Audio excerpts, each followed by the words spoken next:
Un de vos proches a été tué ou vous avez été blessé dans une collision impliquant un conducteur aux capacités affaiblies.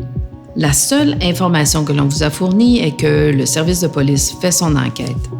Des accusations ont été portées contre le conducteur, mais vous ne savez pas exactement quelles seront les prochaines étapes dans votre dossier. Le système de justice pénale du Canada est complexe.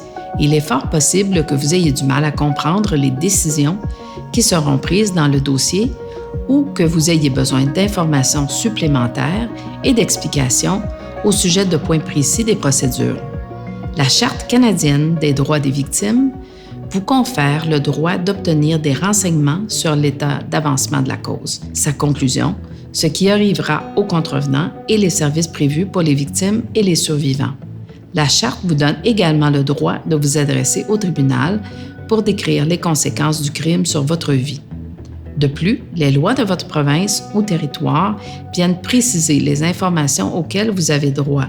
Cette vidéo a été conçue pour vous fournir des renseignements de base sur vos droits en tant que victime ou survivant afin de vous aider à mieux comprendre les informations que vous pouvez demander et les moyens de participer au processus. Nous parlerons principalement de la Charte canadienne des droits des victimes qui est de juridiction fédérale. Par conséquent, nous vous recommandons de prendre connaissance des lois de votre province ou territoire. Si vous avez d'autres questions, n'hésitez surtout pas à communiquer avec MAD Canada pour demander de l'aide. J'ai besoin de soutien, mais je ne sais pas à qui m'adresser. Vous pouvez demander des renseignements sur les services et les programmes disponibles pour vous aider, comme le soutien lors des audiences à la Cour, le soutien psychologique auquel vous avez droit, le soutien financier pour assister aux audiences et ainsi de suite. Si les services aux victimes de votre province n'ont pas déjà communiqué avec vous, vous pouvez les contacter directement ou demander au service de police s'ils possèdent une unité de service aux victimes. Si votre cause est devant les tribunaux, vous pouvez obtenir de l'information auprès du procureur et demander si son bureau offre un programme d'aide aux victimes témoins. Je n'étais pas dans la voiture au moment de la collision qui a tué mon enfant. Suis-je considérée comme une victime? Oui, la Charte canadienne des droits des victimes s'applique d'abord aux victimes et aux survivants directs d'une collision attribuable à la conduite avec capacité affaiblie, c'est-à-dire les personnes qui étaient dans le véhicule. Toutefois, la Charte s'applique également aux membres de la famille des personnes qui ont été tuées ou blessées. À qui dois-je adresser mes demandes de renseignements? Selon l'état d'avancement de votre cause, vous pouvez demander des renseignements auprès de différents intervenants. Au tout début, cela peut être le service de police. Lors du procès, c'est plutôt auprès du procureur que vous trouverez de l'information. Après la phase de la détermination de la peine, vous pouvez vous adresser aux intervenants des services correctionnels. Les services aux victimes de votre région devraient être en mesure de vous aider. Bien sûr, vous pouvez toujours communiquer avec MAD Canada pour demander conseil. Il fallait chercher vraiment là où on pouvait avoir de l'information. Le plus d'informations que j'ai eues, je pense, c'est de MAD. Ils nous ont dit nos droits et ils nous ont tout avertis de ça. C'est le service aux victimes qui m'ont informé qu'on avait le droit de s'exprimer, d'être en désaccord. Mais la seule chose qu'on pouvait faire, c'était ça, s'exprimer, mais que finalement, la décision venait de délibération conditionnelle. Ben, on a trouvé ça important de savoir nos droits, mais on a trouvé que les informations qu'on recevait, c'était très désuet parce qu'on peut presque rien faire. Dans le fond, on subit tout le temps. On a subi le procès. On a subi la sentence. On était contente de la sentence, par exemple. Comment puis-je obtenir des renseignements sur la progression de l'enquête? Vous avez le droit de demander des renseignements sur l'état d'avancement et le résultat de l'enquête. Vous pouvez vous renseigner auprès du service de police pour savoir si des accusations ont été portées contre le conducteur et si oui, lesquelles.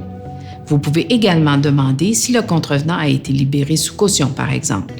Il est possible que les policiers ne soient pas en mesure de vous fournir certaines informations si l'enquête est toujours en cours. Si c'est le cas, la police sera en mesure de vous expliquer pourquoi.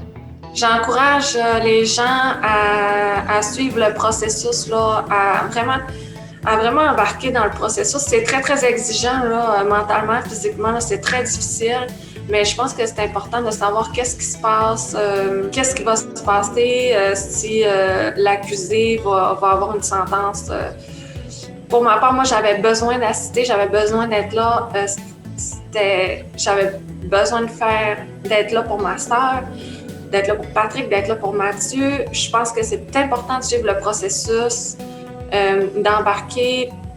Oui, on a des droits, on les connaît pas beaucoup. Que se passe-t-il une fois que des accusations ont été portées contre le conducteur? Le bureau du procureur et les services aux victimes peuvent vous donner des explications au sujet du procès, par exemple la date des audiences et ce qui s'y est passé si vous n'étiez pas présent. Il se peut qu'il y ait plusieurs audiences très courtes et que vous ayez l'impression que rien n'avance. Lors de ces courtes audiences, ils ne font parfois que prévoir la date de la prochaine comparution en cours. Vous avez le droit d'assister à la plupart des audiences, mais les plus importantes sont l'enquête sur le cautionnement, les audiences préalables au procès, le procès lui-même et l'audience de détermination de la peine. Vous pouvez demander de rencontrer le procureur chargé de votre dossier pour lui demander s'il va y avoir un procès, si le conducteur a l'intention de plaider coupable, la peine qu'il entend demander et ainsi de suite. Il se peut que le procureur ne soit pas en mesure de vous donner toutes les informations que vous aimeriez recevoir. Si c'est le cas, il pourra vous en expliquer la raison. Le conducteur a été condamné et quelqu'un m'a dit que je pouvais présenter une déclaration de la victime. La déclaration de la victime est un témoignage personnel décrivant les répercussions physiques, financières et affectives du crime qui a été commis sur vous ou votre famille. Vous avez le droit de présenter une déclaration de la victime lors de l'audience de détermination de la peine, c'est-à-dire après que le contrevenant ait été reconnu coupable, mais avant la détermination de sa peine.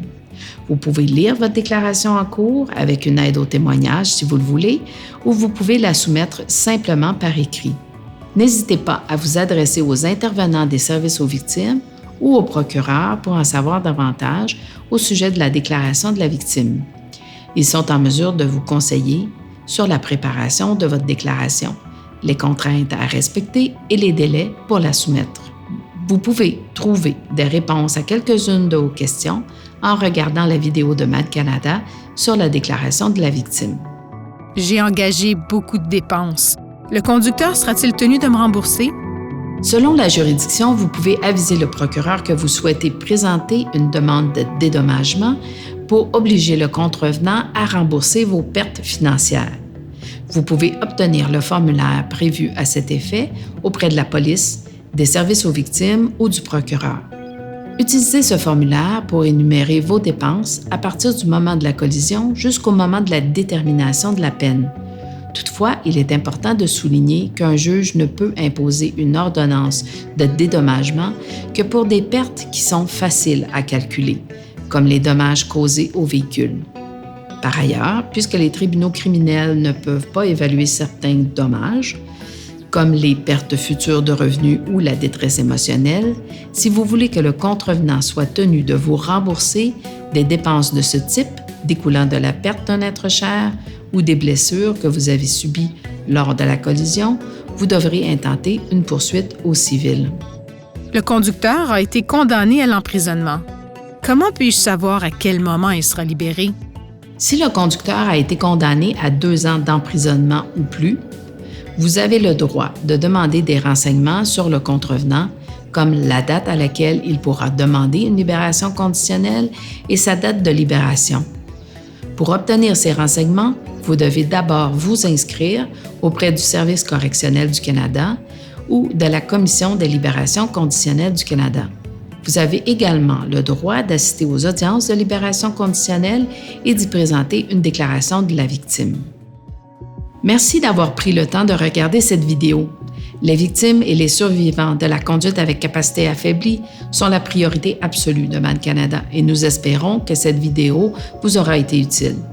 Pour toute question au sujet des vidéos ou des services de MAD Canada pour les victimes et les survivants, n'hésitez pas à communiquer avec nous au 1-877-392-6233 ou à consulter notre site internet mad.ca.